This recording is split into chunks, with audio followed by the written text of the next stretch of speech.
Bienvenue sur le plateau d'Interdit d'interdire. Au programme aujourd'hui, le loup, le temps qui s'écoule ou qui ne s'écoule pas justement, et le ver de terre. Je reçois un grand historien des animaux, c'est Michel Pastoureau, pour son livre sur le loup, tel qu'on se le représente en Europe, des mythologies les plus anciennes jusqu'aux dessins animés d'aujourd'hui, en passant par la bête du Gévaudan.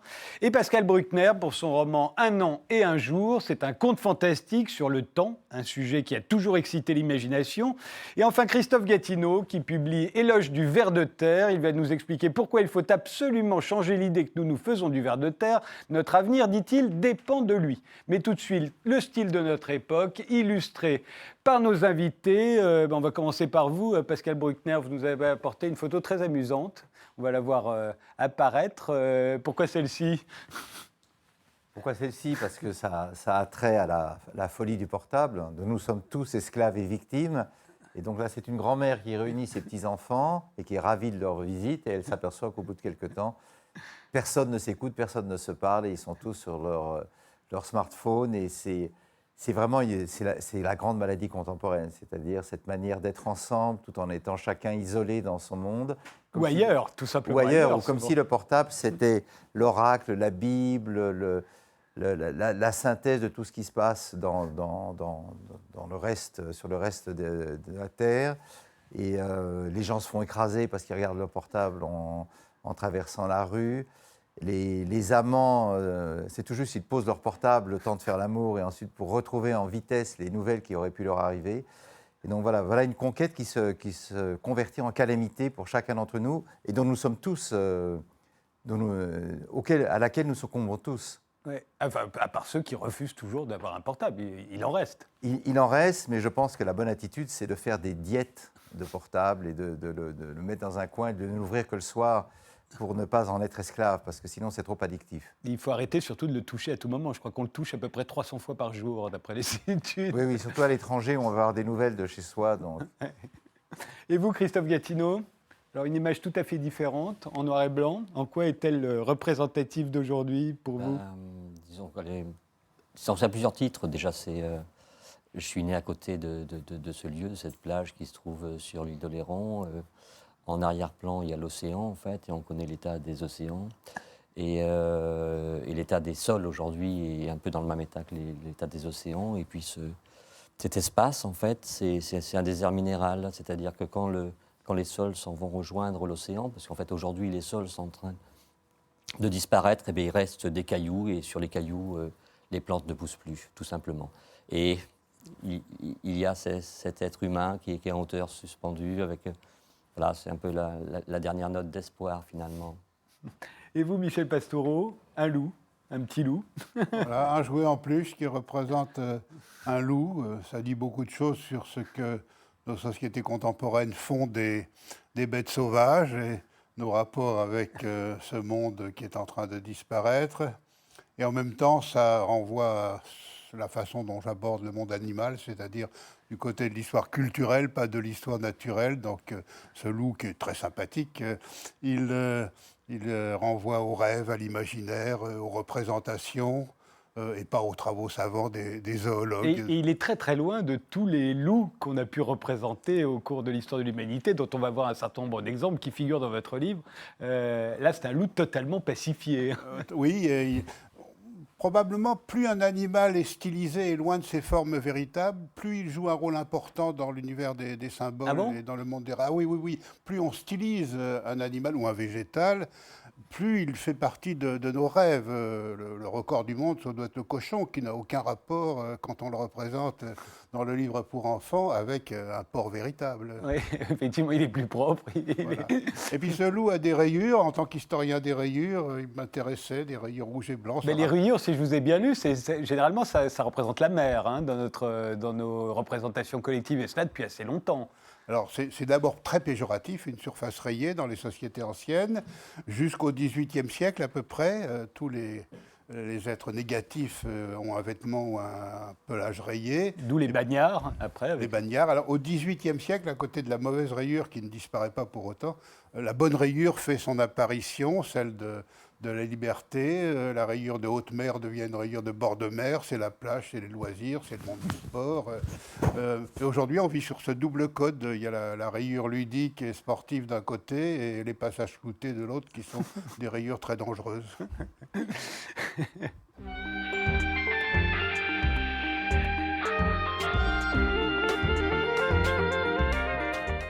Michel Pastoureau, vous êtes donc historien des couleurs et historien des animaux. On l'aura compris, et vous publiez Le Loup aux éditions du Seuil, une histoire culturelle. Ce n'est pas une histoire du loup tel qu'il est, mais une histoire du loup tel qu'on se le représente en Europe, depuis les mythologies les plus anciennes. Et vous faites remarquer que le loup en Europe est depuis les temps les plus reculés, assimilé à un animal vorace, cruel, fourbe, voleur, il s'en prend au berger, il s'en prend au troupeau. L'image est toujours la même, au fond. Hein. Elle est fortement négative. Ce qui change, c'est la peur du loup. Il y a des époques où on a peur du loup, on pense qu'il s'attaque aux êtres humains, et il y en a d'autres où on a moins peur. Par exemple, dans l'Antiquité grecque et romaine, le loup, on n'en a pas tellement peur. Il s'attaque aux troupeaux, il est dangereux pour les brebis, etc. Dans la Bible, c'est pareil. Le loup est dangereux pour le bétail, mais pas pour les hommes et les femmes, ni les enfants. Puis pendant le Haut Moyen-Âge, la peur du loup arrive en Europe. On va le voir parce qu'en fait, il y a beaucoup de représentations dans votre livre. On va en voir un certain nombre. Par exemple, il y a un thème récurrent, c'est le déguisement ou la métamorphose en loup. Ça, c'est un thème antique qui apparaît très très tôt. Voilà Dolon, un espion au service de Troie pendant la guerre contre les Grecs, qui part aller espionner de l'autre côté, qui va être surpris et finir très très tragiquement, si je puis dire. Transformé en loup. Oui, par son déguisement. Il y a aussi des histoires de métamorphose, soit punition, par exemple Zeus qui punit un roi d'Argos qui lui avait servi au cours d'un banquet des chairs d'un jeune nouveau-né. Qui était peut-être même le fils de... Le fils de Zeus, oui. Donc ça, c'est une punition, il est changé en loup. Soit au contraire, c'est une protection, par exemple, quand... La louve nourricière, par exemple. Alors la louve nourricière, c'est quand même celle de une figure Romulus très et... importante à Oui, Rome, à Rome, voilà. parce qu'elle a nourri Romulus et Rémulus. Voilà, elle les a recueillis, elle les a nourris, et naturellement, elle est honorée, c'est presque une divinité pendant toute la période romaine antique. Elle a ses fêtes, les Lupercales au mois de février. Et en même temps, comme tous les animaux, la louve est ambivalente. D'un côté, c'est la louve romaine divinisée, et de l'autre, lupa en latin, c'est la prostituée, d'où notre mot lupanar en français moderne. Et d'où l'affiche du film Roma de Fellini, où on voyait une femme allaitant des enfants qui était à la fois une prostituée. On est toujours avec la symbolique sur les deux côtés. Ouais. Il y a le loup peut être un guide ou un protecteur. On le voit dans cette image là que vous allez nous expliquer d'ailleurs. Hein.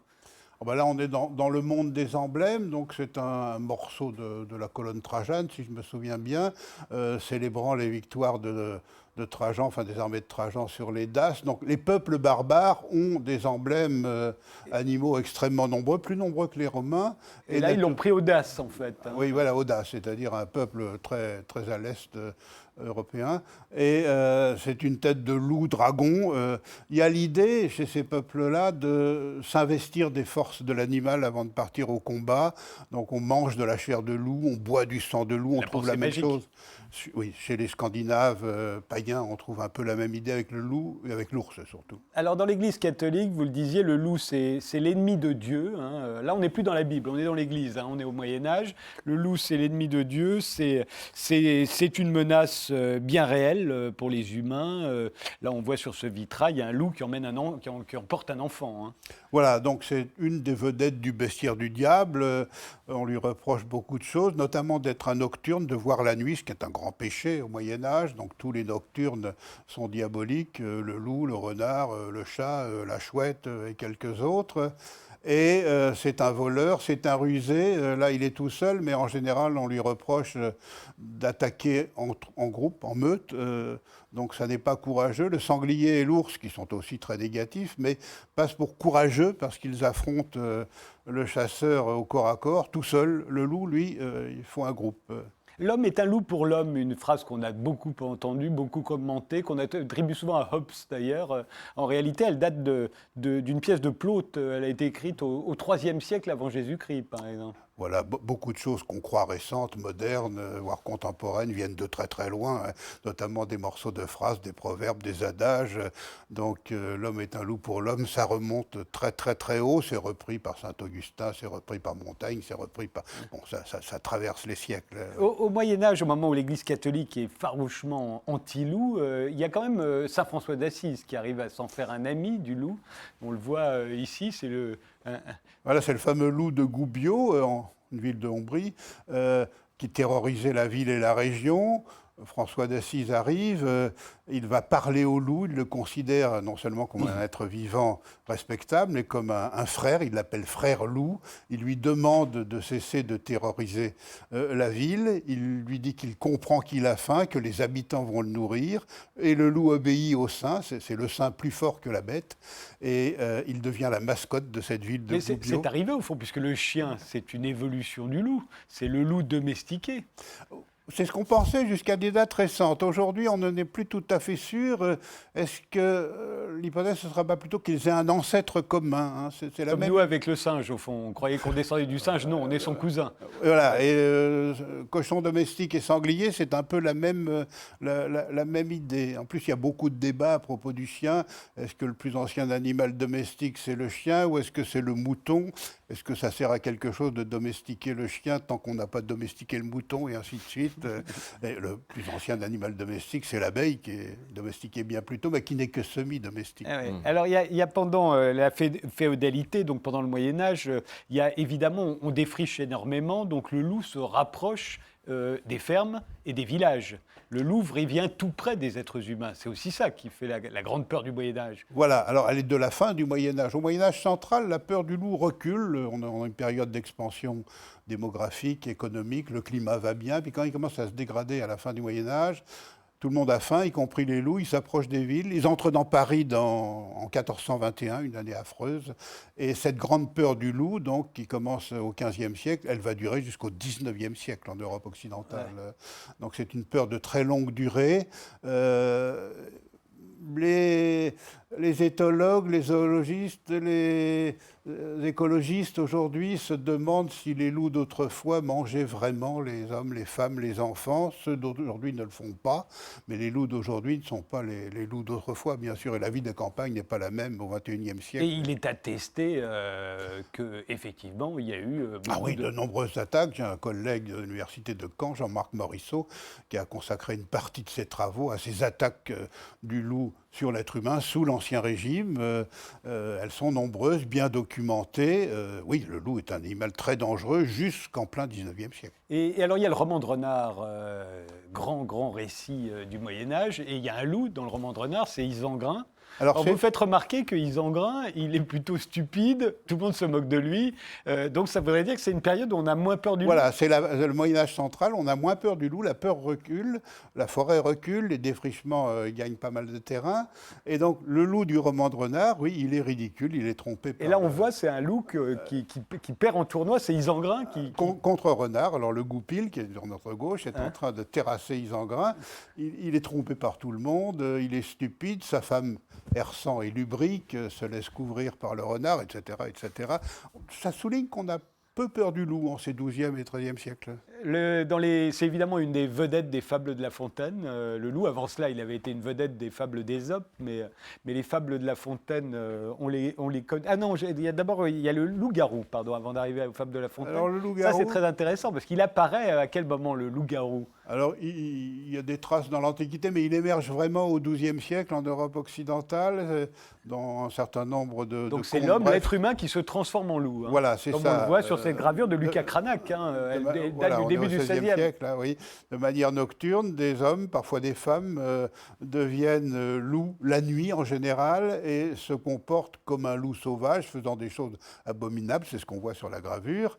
Soit ils le font volontairement, soit ils sont victimes d'un mauvais sort ou d'une punition. Et en général, c'est le vêtement, la perte d'un vêtement ou de la totalité des vêtements les transforme en animal sauvage. Et récupérant leurs vêtements, ils retrouvent leur aspect humain, mais parfois des méchantes personnes ont caché les vêtements. C'est ce que racontent un certain nombre de textes littéraires. C'est marrant, vous qui vous intéressez à la littérature fantastique, et vous en faites même maintenant, Pascal Bruckner, on va voir ça juste après, le passé, notre histoire passée regorge de récits fantastiques auxquels on croyait dur comme fer. Vous racontez qu'on a jugé des gens pour s'être transformés en loups jusqu'au XVIIIe siècle à peu près. Oui, jusqu'au XVIIIe siècle, et on fait des catalogues des traits qui permettent de les reconnaître. Ils ont le pouce plus court ou carré, ils ont une pilosité exacerbée à tel ou tel endroit.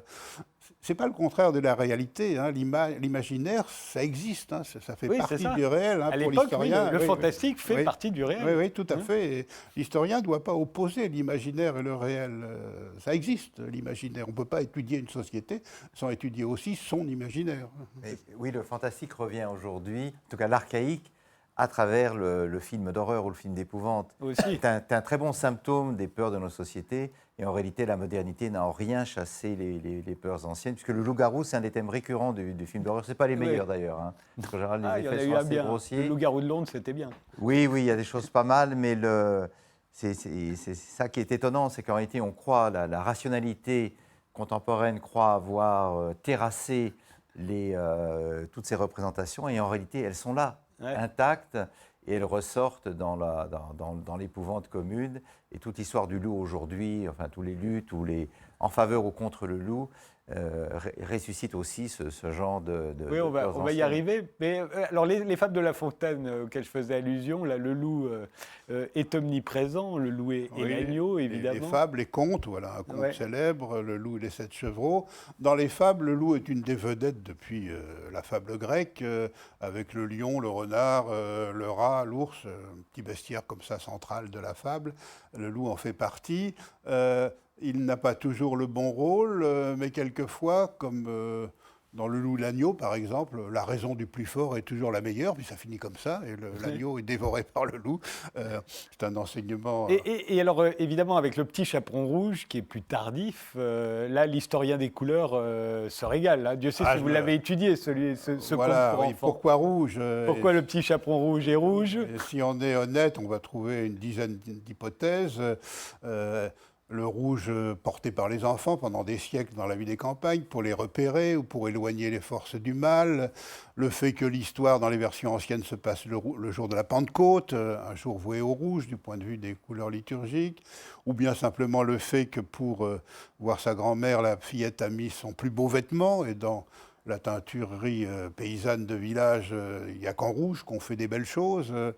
La psychanalyse s'en est mêlée en disant que au fond, la petite fille est pubère ou prépubère et que c'est le rouge de la sexualité et qu'elle a très envie de se retrouver dans le lit. C'est le rouge des règles aussi. Voilà, le rouge des règles, du rite de passage. Elle a très envie de se retrouver dans le lit avec le loup, un peu anachronique pour les versions anciennes. Chez Perrault sûrement, chez Grimm probablement. Mais ça c'est le rouge, mais le loup, lui, il est noir. Alors il est noir, et je crois qu'il faut prendre non pas le rouge tout seul, mais les 3 couleurs, le rouge du Petit Chaperon Rouge, le pot de beurre qui est blanc, et le noir du loup de la grand-mère. Ça fait une triade, et là on comprend mieux parce qu'on retrouve cette triade dans d'autres contes. Blanche-Neige, une jeune femme blanche comme la neige, reçoit une pomme empoisonnée rouge des mains d'une vieille femme sorcière habillée en noir. Dans Le Corbeau et le Renard, la fable, un oiseau noir lâche un fromage blanc que récupère au sol un animal rouge. Donc ça circule comme ça, et on comprend beaucoup mieux que prendre la couleur isolément. Alors du 15e au 18e siècle, les loups constituent un fléau partout. Hein. Ils attaquent les humains, ils mangent les cadavres des soldats. C'est vraiment la grande terreur à ce moment-là. Hein. Oui, et le fait que... l'histoire de la bête du Gévaudan se situe au XVIIIe siècle, sous Louis XV, et pas au XIIIe, sous Saint-Louis, c'est assez révélateur. On finira avec la bête du Gévaudan, parce que là, c'est le climax. Mais d'abord, il y a la réponse, c'est la chasse au loup. Il y a les chasses au loup. Il y a un très beau tableau de chasse au loup, je crois que c'est Rubens. C'est Rubens, c'est Rubens. Très beau tableau de chasse au loup. On chasse le loup en même temps qu'on chasse le lion, on chasse toutes les bêtes à l'époque. Mais il s'agit de détruire le plus grand nombre de loups. Dès l'époque de Charlemagne, il y a des offices de louveterie auprès des princes et des grands seigneurs, et ça dure tout l'Ancien Régime. Il s'agit d'exterminer une bête qui est très très nuisible. D'ailleurs au XIXe siècle encore, quand quelqu'un dans un village apportait à la mairie une peau de loup qu'il avait tué, il avait une petite récompense. C'est vraiment un nuisible. Là, c'est un magnifique tableau de Rubens qui s'est représenté d'ailleurs sur la partie droite, et face à nous, au centre, c'est son fils. Donc c'est un grand tableau, ce qui est vraiment de la main de Rubens. Dans l'atelier de Rubens, il y a 300 personnes qui travaillent. Oui, il y avait le spécialiste des mains, le spécialiste voilà. des animaux, le spécialiste des fleurs. Voilà. Mais il a représenté quand même beaucoup de scènes de chasse. Ouais. Alors, il y a la bête du Gévaudan, c'est le climax. Hein, la bête du Gévaudan, on est au XVIIIe siècle, et c'est une sorte de super loup, au fond. C'est un super loup, on ne sait pas encore très bien de quoi Ouais. il retournait exactement. Est-ce qu'il y avait un loup, plusieurs loups, un loup gigantesque, un monstre procédant de l'accouplement d'une louve avec un autre animal? Est-ce que la bête était manipulée par un humain, des humains? On a tout imaginé. On a tout imaginé, les choses les plus extraordinaires. Ce dossier, donc, on est en 3 années, entre 1764 et 67, il est surtout intéressant pour l'historien par rapport à la circulation des nouvelles qui vont extrêmement vite. Pour l'histoire de la presse, c'est un sacré dossier, la bête du Gévaudan. La bête attaque une bergère en fin d'après-midi dans le Massif central. Le lendemain, toute l'Europe est au courant. Et naturellement, à l'étranger, c'est l'occasion de se moquer de Louis XV qui n'arrive pas à éradiquer ce fléau. Et d'ailleurs, il va envoyer l'un de ses meilleurs chasseurs, Antoine de Beauterne, qui va tuer un loup. Et un loup, on le voit là, ça représente... c'est un loup de très grande taille qui est tué. Et quelques mois plus tard, alors ça reprend le lendemain, donc on se dit, mince, c'était pas lui, c'est pas la bête du Gévaudan. Et puis quelques mois plus tard, c'est un paysan, Jean Chastel, qui tue un autre loup, là aussi d'une très grande dimension. Très grand, et ça s'arrête comme ça. Et là, c'est fini. Et l'affaire est enterrée extrêmement vite. Et ce paysan était un homme très étrange, toute sa famille également. On n'en sait pas beaucoup. Buffon, qui aurait aimé décortiquer La bête, n'a pas eu le temps de le faire. On l'a enterrée. Louis XV trouvait qu'elle sentait très très mauvais. Et il a demandé à ce qu'on l'éloigne. Bref, le mystère reste entier. Et naturellement, ça ouvre les portes à toutes sortes d'hypothèses, de suppositions, de littérature plus ou moins romancée. Bon, voilà. Et aujourd'hui, alors le loup, un loup métamorphosé depuis Mowgli, c'est depuis Mowgli à peu près, c'est depuis Kipling en tout cas qu'on voilà, voit le loup autrement. la fin du 19e siècle voit le loup s'inverser du point de vue symbolique et des systèmes de valeurs. Il devient un animal sympathique, le livre de la jungle, je crois que c'est 1894. Et Patatras aujourd'hui, c'est le cas typique d'un Voilà, d'un c'est petit loup le livre pour sympathique. enfants, c'est la BD, c'est le dessin animé, c'est Tex Avery avec son loup extraordinaire.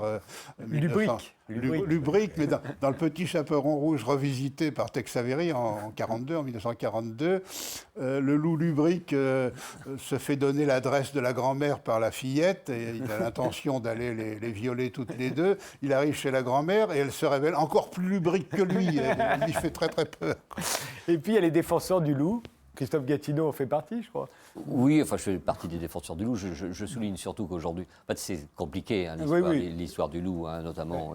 Mais c'est vrai que ça, c'est une image aujourd'hui, Stop au massacre des loups, Voilà, qui alors, revient. Je suppose qu'on va me demander de prendre parti. Quand j'ai travaillé longuement sur l'ours, j'allais faire une conférence une fois à Toulouse, et il y avait les partisans et les adversaires de la réintroduction de l'ours dans la salle. Naturellement, j'ai été sommé de dire de quel côté je me rangeais. Comme je suis extrêmement lâche, j'ai trouvé une formule pour dire que l'ours était l'animal qui exacerbait les passions, mais je pourrais dire la même chose du loup. Hein. Reprocher au loup de manger des brebis, c'est absurde. Faire des plans loups où on protège l'animal, puis en même temps, on autorise d'en tuer quand même un certain pourcentage. Parce qu'on en a complètement peur. absurde. Donc voilà, les positions sont très tranchées et sont assez déraisonnables de tous les côtés. De tous les côtés. Ce qu'on peut dire, c'est qu'aujourd'hui, en fait, on investit des millions d'euros dans la réhabilitation du loup et de l'ours. Et pas un seul centime, hein, le gouvernement français n'investit pas un seul centime pour les auxiliaires de l'agriculture durable, en l'espèce les vers de terre ou dont on va l'abeille, parler. enfin en règle générale les pollinisateurs. Voilà, c'est ça. Et, Un mot sur le loup, Pascal ? Oui, alors je fais pas mal de montagne l'été. L'été dernier, j'étais dans le Mercantour. J'ai parlé avec un jeune berger qui avait une trentaine d'années, qui vivait à 2000 mètres avec sa famille. Et on a parlé du loup, il avait des patous. D'abord, il m'a dit une chose, c'est que le loup était infiniment plus intelligent que les patous et qu'à chaque attaque, il suffit d'un seul loup pour emmener les patous au loin. C'est quoi les patous, pardon ? Les patous, c'est ces gros chiens qui protègent les troupeaux, qui sont extrêmement méchants. Donc il faut faire très attention, si vous avez un petit caniche dans les bras, ils le dévoreront tout de suite. Mais le loup est plus intelligent, donc ils ont des stratégies de diversion qui sont remarquables. Enfin, il m'a raconté plein d'histoires qui m'ont laissé quand même stupéfait. Mais lui, il en veut beaucoup au pouvoir public, de préférer la réintroduction du loup à la protection des troupeaux. Et ce qu'il veut, m'a-t-il dit, mais c'est un avis parmi d'autres, je n'ai rien contre les loups, je veux juste avoir une arme pour protéger mes brebis quand je sens que le loup approche. Parce qu'un loup avait enlevé un agneau devant sa porte, il a dit, si ça avait été un de mes enfants, il serait probablement mort à l'heure qu'il est. Donc, évidemment, moi je suis un urbain, donc je suis naturellement en faveur du loup et des ours. J'en ai vu dans le Wyoming, un matin à 6 h, très tôt. J'en ai vu en Roumanie cet été. C'est un animal étonnant. Ce qui est étonnant, c'est la rapidité, l'agilité, l'espèce de tourbillon de vitesse qu'on sent dans cet animal qui est en permanence en alerte et qui renifle ses ennemis, qui est prêt à s'enfuir dès que le danger arrive et à revenir dès que l'occasion se présente. Donc, voilà, on est fasciné par la réintroduction du loup. Et en même temps, si j'étais agriculteur ou éleveur, je serais probablement moins enclin à m'apitoyer sur l'animal. Mais voilà, je suis comme Michel Pastoureau, je suis d'une perplexité ou d'une lâcheté absolue.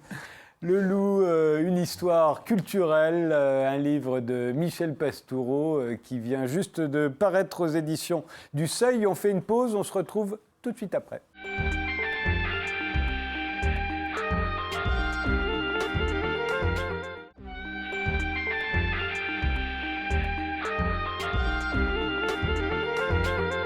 Mes invités sont aujourd'hui l'historien Michel Pastoureau pour son livre Le Loup, une histoire culturelle, Christophe Gatineau, l'auteur d'Éloge du ver de terre, et Pascal Bruckner qui publie chez Grasset un conte fantastique intitulé Un an et un jour, l'histoire d'une jeune femme qui s'endort dans un hôtel étrange et quand elle se réveille, elle apprend que son séjour n'a pas duré une nuit comme elle le croit, mais un an. C'est votre premier conte fantastique, Pascal Bruckner ?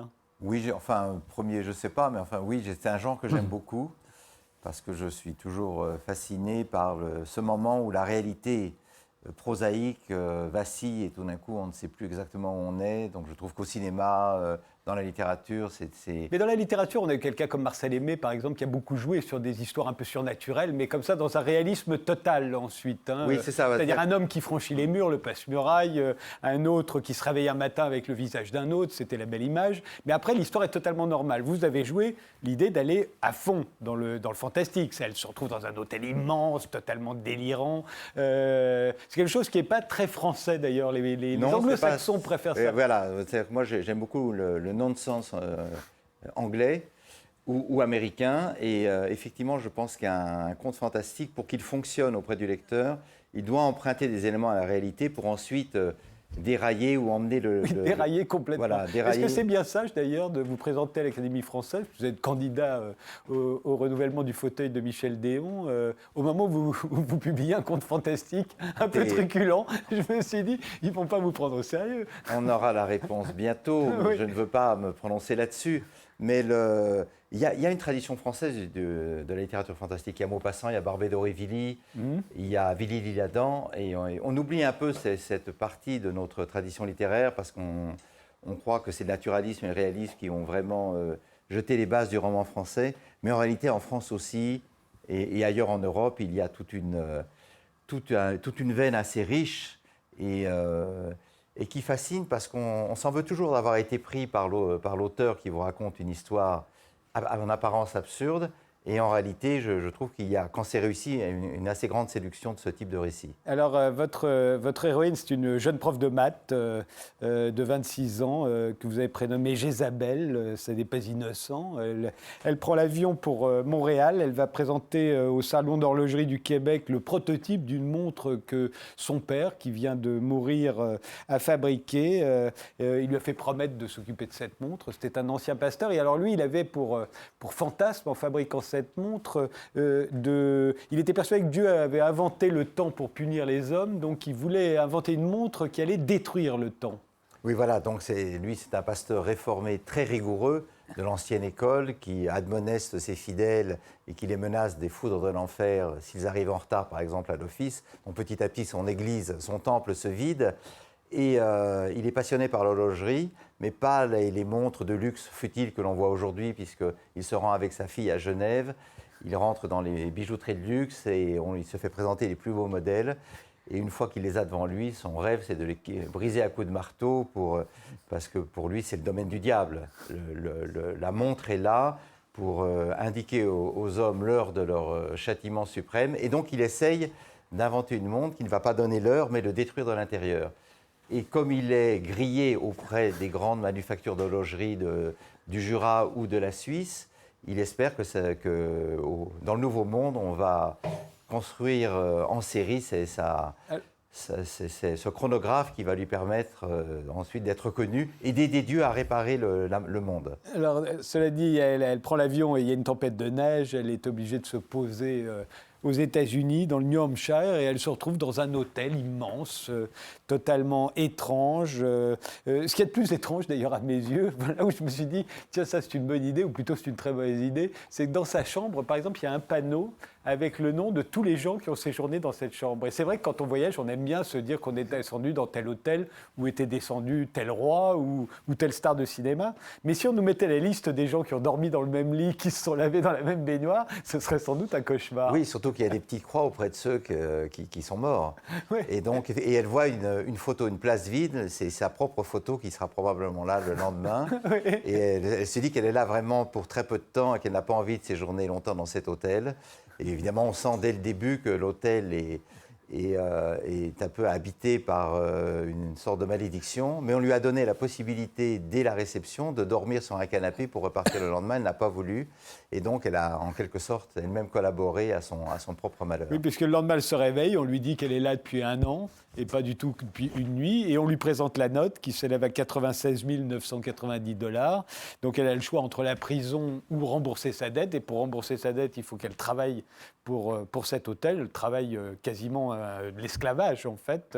Et alors c'est un hôtel, vous avez choisi que ce soit une sorte de monde à l'envers, puisque en fait les plus riches, les clients les plus riches séjournent dans les étages les plus bas et pas dans les étages les plus hauts comme c'est généralement la façon dont on l'imagine. Les penthouses sont au sommet. Voilà, c'est ça. Et pourquoi alors avoir inversé Parce que c'est un bâtiment à l'ancienne comme en Europe, parce qu'elle est européenne, donc vous savez qu'au XIXe siècle, les étages nobles étaient tout près du rez-de-chaussée. Oui, il n'y avait pas d'ascenseur. Et on exilait le personnel, les femmes de chambre au dernier. Aujourd'hui, tout est inversé.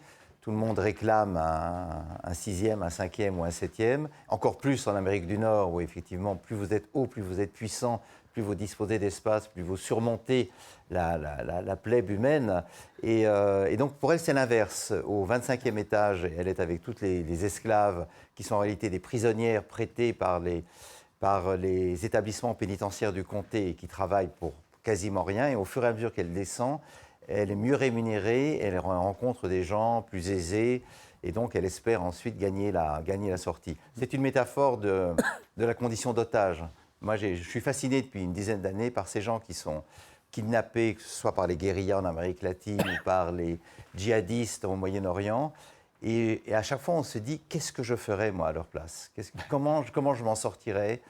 Par quelles ressources psychologiques ? Parce que ce qui est le plus terrible, c'est qu'on ne sait pas pour combien de temps on est là quand on est otage. Oui, en plus, on ne sait pas. Elle a une vague idée quand même. Elle se dit, elle a une somme à rembourser. Il y a une somme à rembourser. Elle peut calculer. Mais eux ils n'ont même pas de raison d'être prisonniers. Simplement, c'est l'arbitraire du kidnappeur. Et donc, elle travaille. Elle fait les tâches les plus abrutissantes. Et elle, qui est mathématicienne, essaie de puiser en elle-même les ressources psychologiques ou mémorielles qui lui permettront de tenir contre la sottise de tous ces gens qu'elle croise. Elle ne parle pas l'anglais, elle déteste l'Amérique, elle n'a aucune affinité pour la culture anglo-saxonne, elle n'aime pas les séries ni les films américains, et elle pleure sur sa solitude. Et donc voilà, je l'ai plongée dans un univers délibérément Mais on voit bien hostile. que ce qui vous intéresse dans ce roman, c'est le temps.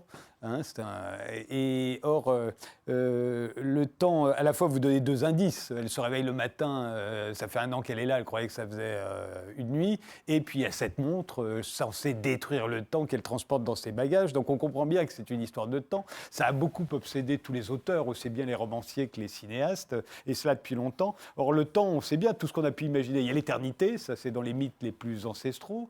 Il y a le voyage dans le temps. Je crois que c'est Merlin, le premier voyageur dans le temps, dans les récits de la légende du roi Arthur. Je ne sais pas si je me trompe, Michel Pastoureau. Il remonte le temps. Il remonte le temps. Après, on a imaginé qu'on pouvait aussi aller dans le futur. On pouvait aller dans le futur ou aller dans le passé. Quand on va dans le passé, on corrige le présent. Quand on va dans le futur, c'est une manière d'annoncer ce qui pourrait nous arriver. Après, on a imaginé les boucles de temps, c'est-à-dire c'est une histoire sans fin, le film où tous les matins, ils se retrouvent au même point qu'hier. Oui, qui est très inspiré des jeux vidéo, en fait, quand on recommence la même mission en espérant cette fois la réussir. Et puis il y a aussi l'espace-temps, le temps parallèle, c'est Lost. On se retrouve dans une île et puis on se rend compte qu'on n'est plus dans la même réalité. Alors vous, j'ai l'impression que vous êtes un petit peu dans tout cela. Oui, je suis un peu. Oui, vous avez raison, oui, effectivement, puisqu'on ne sait pas exactement. Elle ne sait pas dans quel temps elle évolue. Elle ne sait même pas ce qui se passe en France, puisque aux États-Unis, bon là, la France n'existe quasiment pas. Dans la culture moyenne, si vous n'avez pas accès aux journaux, à la télévision, il ne se passe rien en dehors du lieu où vous êtes. Et donc, elle calcule elle-même chaque jour ce qu'elle vient de rembourser et ce qu'elle doit encore, mais elle n'a aucune assurance que l'on va véritablement tenir compte de son avis. Mais vous l'avez prénommée Jézabel, donc forcément on pense à l'Apocalypse. Oui, c'est une mauvaise Et là, c'est reine. une autre tradition sur le temps, c'est la fin des temps. L'Apocalypse, c'est comme son père veut détruire le temps. Vous dites que vous êtes aussi dans cette tradition-là. Je suis aussi dans cette tradition, voilà. Je fais une synthèse de tous les mythes sur le temps. Et dans l'hôtel, on change son identité, on l'appelle jazz, donc c'est dérivé de Jézabel. Et dans le jazz, il y a aussi l'idée d'une improvisation, d'une musique qui rompt avec les cadres traditionnels des partitions écrites. Mais justement, ce que j'ai essayé de provoquer, c'est une sorte de vertige du lecteur qui ne sait pas exactement dans quelle histoire il se trouve et sur quel sol il va se reposer pour comprendre l'évolution de l'histoire. Michel Pastoureau. Oui, pour l'historien, évidemment, la question du temps, c'est quelque chose de tout à fait étonnant. Donc j'ai compris qu'au début du livre, on est à Genève, des capitales de l'horlogerie, et c'est à Genève qu'est née la ponctualité. Au Moyen-Âge, quand on a un rendez-vous, on dit qu'on viendra tel jour, puis à la fin du Moyen-Âge, le matin ou l'après-midi. Au XVIe siècle, dans la Genève protestante, il faut être à l'heure. C'est tout à fait nouveau et ça se passe à l'époque de Calvin, la naissance de la ponctualité. On dit qu'on viendra un quart d'heure avant midi et on vient un quart d'heure avant midi. Ça nous est familier, mais ça n'a pas existé. La deuxième étape de la ponctualité, c'est quand toute la France sera à la même heure. Ça, il faudra attendre les trains pour que ce soit le cas. Oui, avant, chacun avait sa propre heure. Voilà. Donc pour l'historien, évidemment, c'est question de temps, de mesure du temps, de voyage dans le temps et dans les deux sens. Pendant longtemps, on voulait remonter le temps et à partir d'une date qu'il faut situer entre le XVIe et le XVIIIe siècle, on veut aller dans le futur, dans le temps à venir. Est-ce que pour les agriculteurs, le temps a la même, du moins, se représente de la même manière que les romanciers le temps, c'est le temps. Enfin, le temps, c'est plus les saisons. C'est plus les saisons, mais de toute façon, l'agriculteur est soumis à ce temps. Il y a un temps pour faire les choses, il y a un temps pour. Et quand on ne fait pas les choses à temps, c'est-à-dire que la nature, quand on collabore avec la nature, les choses doivent se faire à un moment donné, en fait. Et un peu avant et un peu après, c'est trop tard. Souvent. Donc la ponctualité, ça existe aussi. C'est essentiel, surtout quand on collabore quand on coopère avec la nature, en fait. Aujourd'hui, l'agriculture moderne se passe de ce temps, s'exonère du temps, parce qu'elle impose les choses, tout simplement, mais avec les conséquences que l'on connaît. 1 an et 1 jour, c'est le titre du nouveau roman de Pascal Bruckner qui vient de paraître chez Grasset.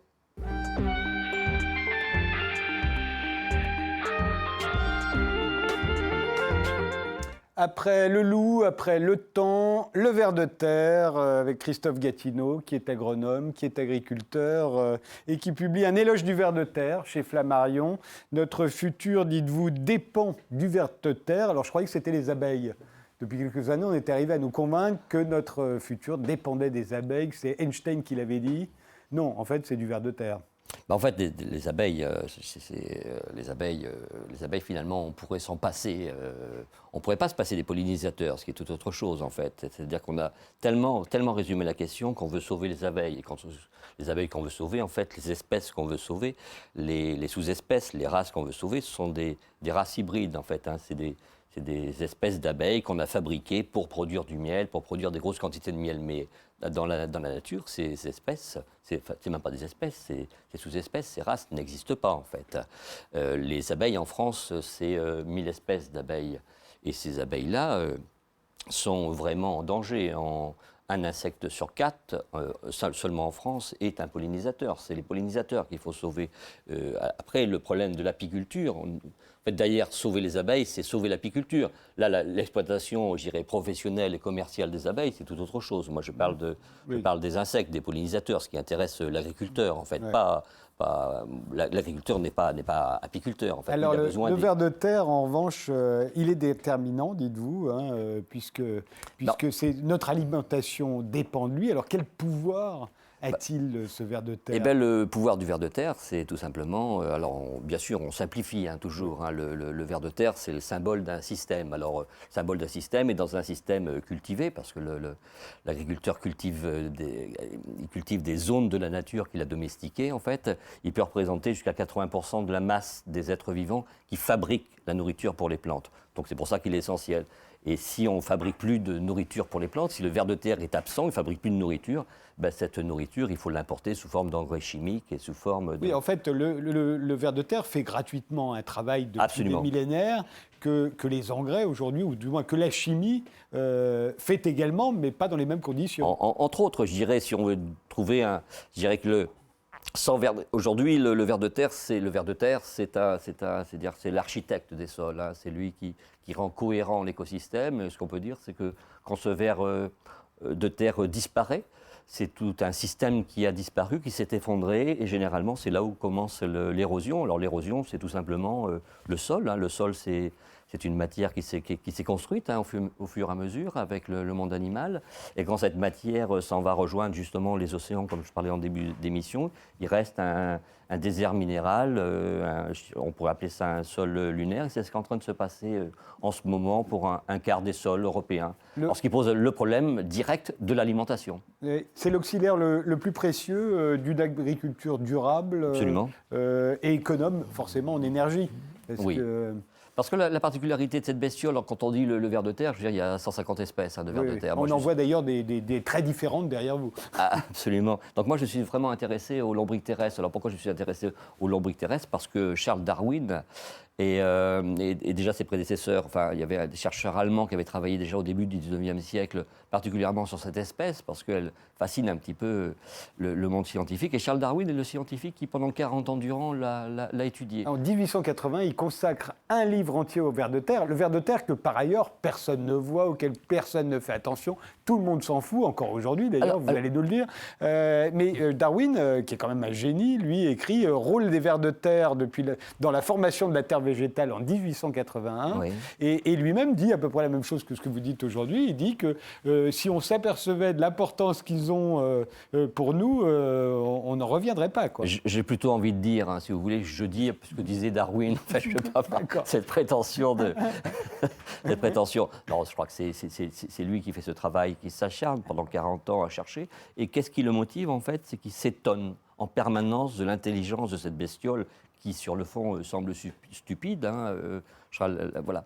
Et il va multiplier les expériences. Et dans son, vous parlez de ce livre qu'il a dit, mais ce qui est surtout important, c'est qu'il clôt son œuvre avec ce livre, en fait. Et c'est un véritable éloge du ver de terre. Voilà, bon.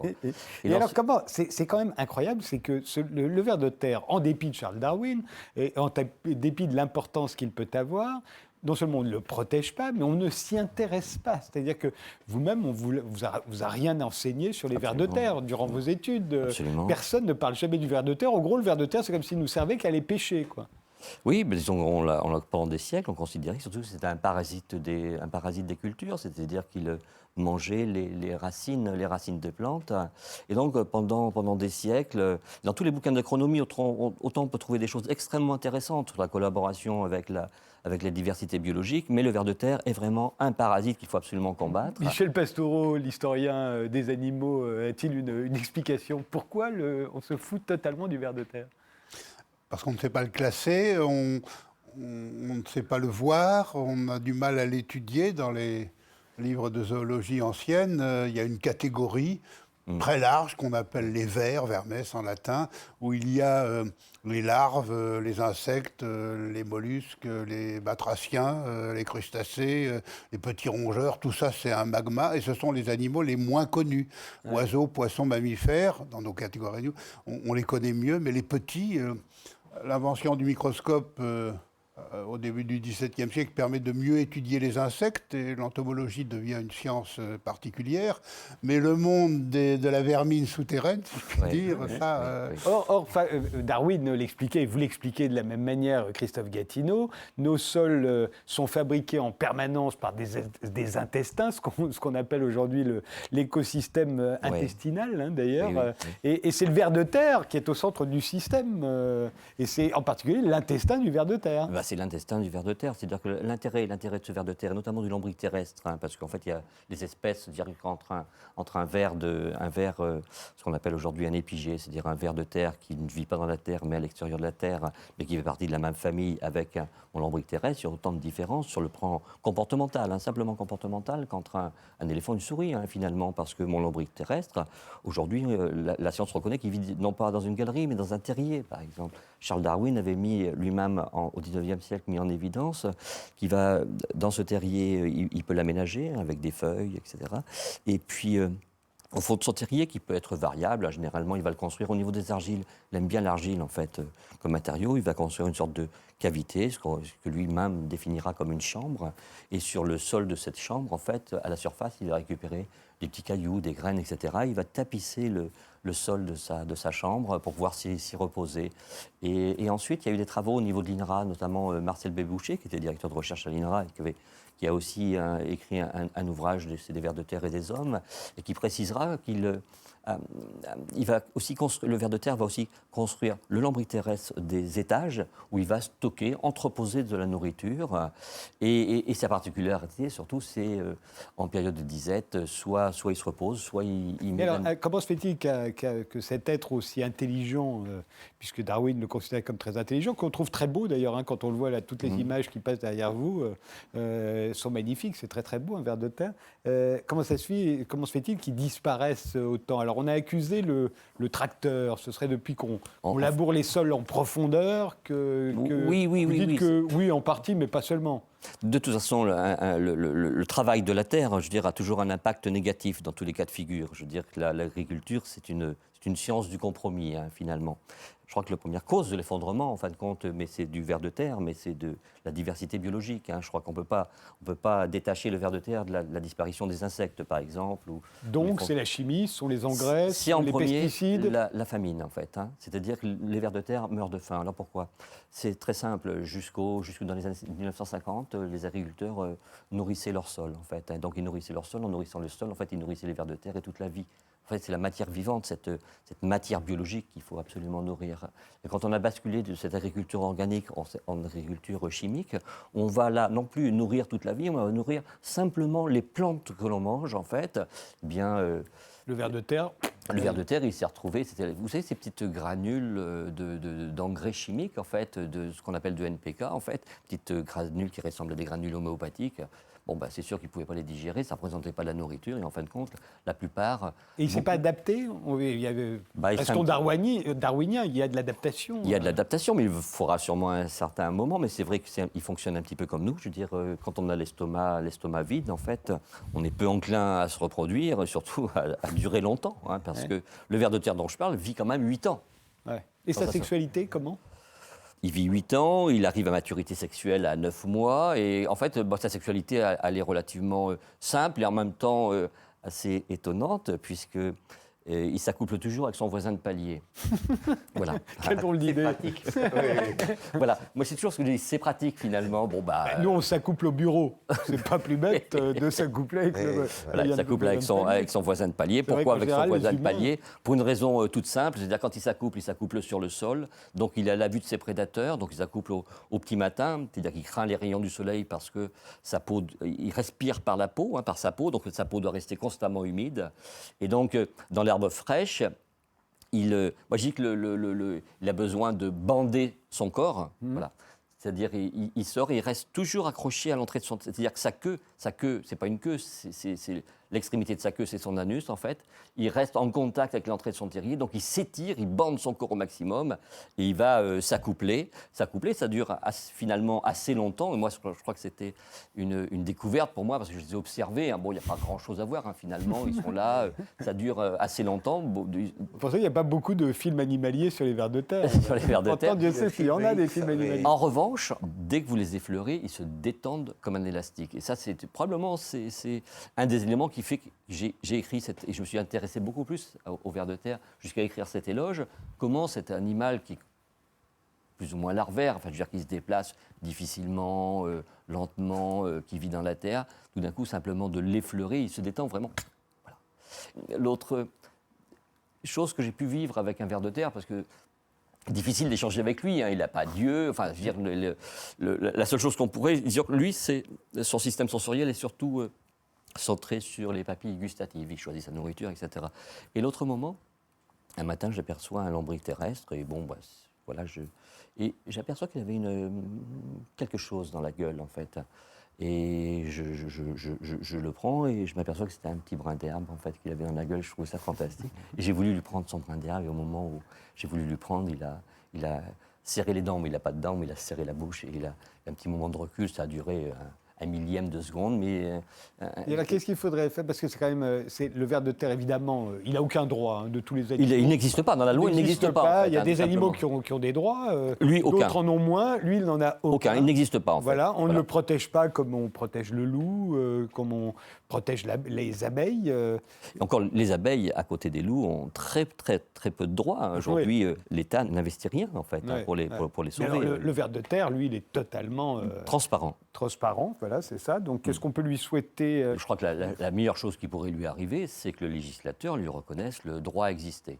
Et à partir de là, on pourrait lui acquérir des droits, d'autant que, je veux dire, sans le ver de terre, sans la vie du sol, sans la diversité du monde qui nous entoure, l'agriculture n'aura pas de futur. Un mot sur le ver de terre, Pascal Oui, je pense que la reconnaissance du ver de terre n'interviendra qu'à partir de livres comme le vôtre. C'est-à-dire si on se rend compte que cet être informe qui ressemble à une sorte de boyau, un boyau transparent, donc un peu dégoûtant, est fondamental pour la survie de notre agriculture. C'est-à-dire qu'on apprend des choses. Sinon, on a une vue bêtement condescendante ou dégoûtée de ce genre de petit animal. Et si on sait qu'en réalité, il collabore à notre bien-être, on va se mettre à l'aimer. Et il ne nous coûte rien en plus. Il ne coûte rien, oui, il travaille gratuitement. Un chien, un chat, ça nous coûte du pognon quand même. Et puis en plus, c'est la seule bestiole, enfin notamment le lombric terrestre, c'est la seule bestiole capable de remuer en permanence, c'est-à-dire de labourer biologiquement le sol. C'est-à-dire de son mode de vie, de son mode d'alimentation, en permanence, il ramène toujours un petit peu de terre de par ses déjections qu'il va faire à la surface. Vous savez, ces petits turicules, ces petits tas là qu'on voit, etc., sont des déchets en fait. Un dernier mot, Michel Pastoureau? Oui, je crois que le ver de terre a le handicap de ressembler à un serpent. Et dans de très nombreuses sociétés, c'est quand même l'animal le plus redouté, le plus bas. Dans la Bible, par exemple, c'est le premier animal nommé par la Bible, le serpent, et c'est le plus épouvantable, celui à cause duquel la catastrophe arrive. Et oui, pas de chance pour le ver de terre. Je vous remercie tous les trois d'avoir participé à cette émission. Le loup, une histoire culturelle de Michel Pastoureau, c'est paru aux éditions du Seuil. Un an et un jour, le roman de Pascal Bruckner, c'est chez Grasset. Et Éloge du ver de terre de Christophe Gatineau, c'est chez Flammarion. Merci de nous avoir suivis. Rendez-vous dans le prochain numéro d'Interdit d'interdire. L'émission est diffusée sur RT du lundi au jeudi de 19h à 20h et rediffusée à 23h. Et vous pouvez la voir ou la revoir à tout moment sur Internet.